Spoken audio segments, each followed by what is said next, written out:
CCDC when I came to, or the Kennard Research Group when I came to it, because it was evolving. Olga has certainly got a large grant from an organisation called OSTI, the Office for Scientific and Technical Information, and that was to be directed towards the creation of the Cambridge Structural Database.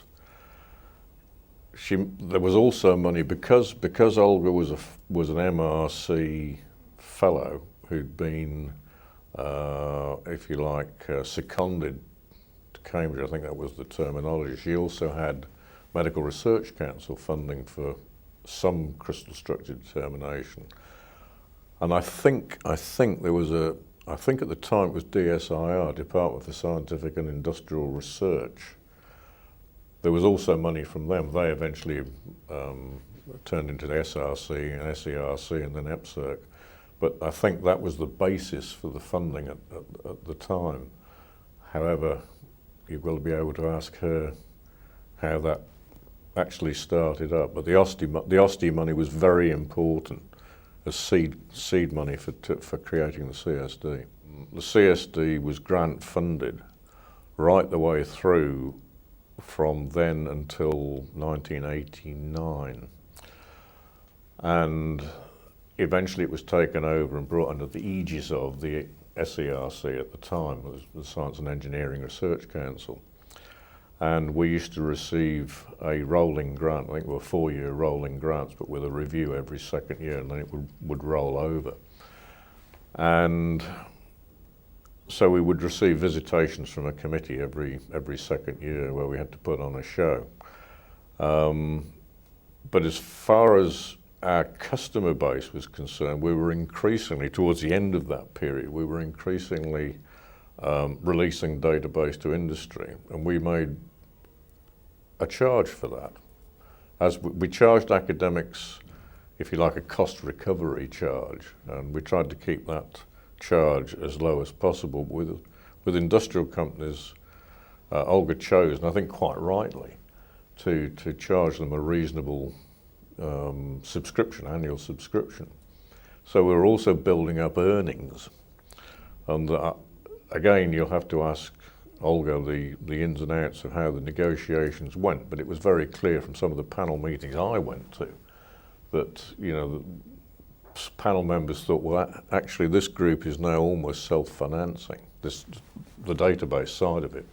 Crystal structure work went on under, you know, grant aegis as before, and certainly with money from MRC, but the actual database operation by the mid-80s, 86, 87, so on, there was clearly a discussion that we could become an independent organisation on the back of the earnings that we were.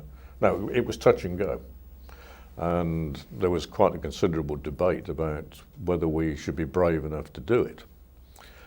In the end, we were, and the CCDC as a charitable company was constituted in 1987, and we carried on receiving the last 2 years of our SERC grant, and we became fully independent in 1989.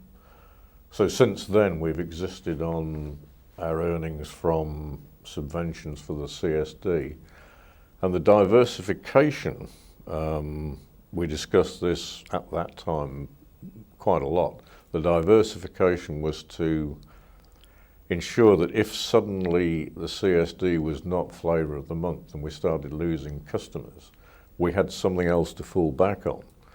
So the idea of Isostar, Mogul, Gold, all of these, Gold and Dash and so on, was to provide insurance income, if you like. We had to form a holding company, CCDC Software Limited, which was wholly owned by the CCDC as a charity.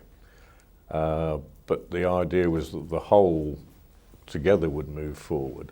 And certainly there's no doubt that in the early days of gold, as sales built up, it was helping to keep the price of the CSD down.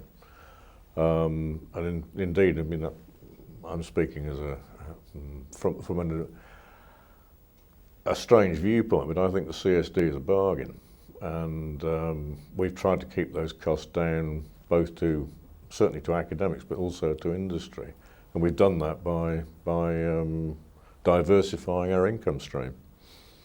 So that's really the sort of brief potted history of how we've developed financially over the years. We've also had occasional inputs of grant money for specific instances. So when Isostar was being developed, we were fortunate to be part of a research consortium, a European one, which was one of these. It was the mobility of young scientists, and we had an excellent young scientist from Holland, Jos Lommesy, who came and did research and contributed a huge amount to the development of Isostar. And then more recently, in I think it was 2002, we became involved in the Pfizer Institute for Pharmaceutical Materials Science, and that again brought money into the CCDC to employ 1 and then 2 postdocs. And I'm sure that sort of impetus of research cash, which also helps the development of new products in a way, because that research underpins a new product, that will carry on into the future.